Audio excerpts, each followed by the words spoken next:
Okay, new part we will see Hubble tuning fork. हा part आपण पाहणार आहोत. Hubble tuning fork or Hubble classification of galaxies. याचे दोन नाव आहेत. Hubble classification of galaxies.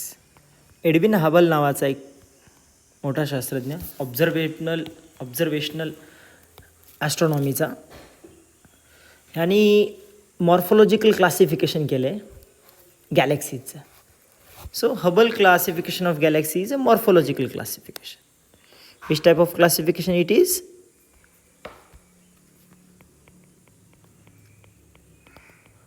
Morphological classification.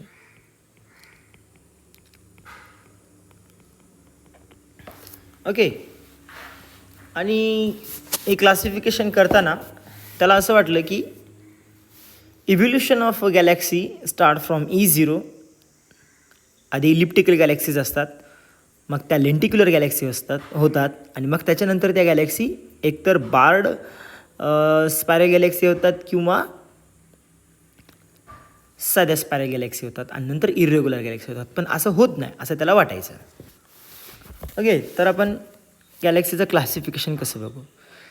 तर या साईडला ट्युनिंग फोर्कच्या शेप टाईप क्लासिफिकेशनमध्ये या साईडला होती E0 गॅलेक्सी. ओके, E0 म्हणजे इलिप्टिकल गॅलेक्सी जी very much spherical type structure आहे. थोडंसं इलॉंगेटेड स्पेरिकल टाईप स्ट्रक्चरची E1 गॅलेक्सी. अजून थोडंसं स्पेरिकल स्ट्रक्चर थोडंसं elongated spherical structure E2 galaxy and so on. आणि खूप जास्त elongated spherical structure is called as E7. आणि त्याच्यानंतर lenticular galaxy, this galaxy with bulge and that lenticular galaxy is S0. Okay, followed by या ठिकाणी spiral galaxy with closed arms is SA.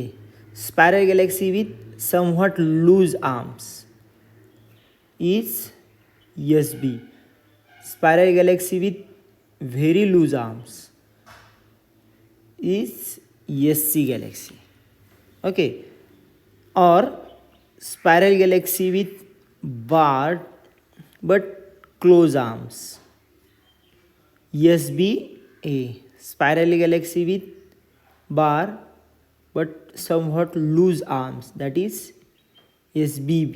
Spiral galaxy with bar and with very loose arms, that is SBC. And the last one is a irregular galaxy which is having an irregular structure which is given by IR. So this is the classification by Edwin Hubble.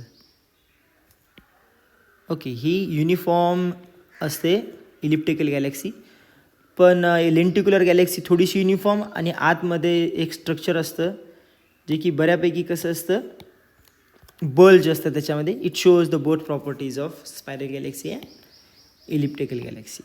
Okay, followed by we have SA, SB, SC or SBA, SBB, SBC followed by irregular galaxy.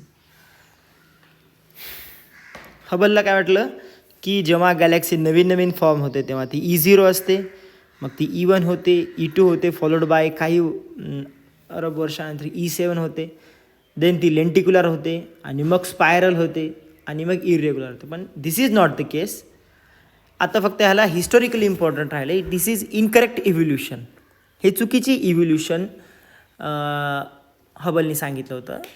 It has just, पण now a day we know spiral galaxies कधी कधी elliptical गॅलेक्सीमध्ये convert होते, elliptical galaxy स्पायरलमध्ये convert होत नाही. It has only historical importance. Okay, so this is Hubble tuning for classification of galaxies.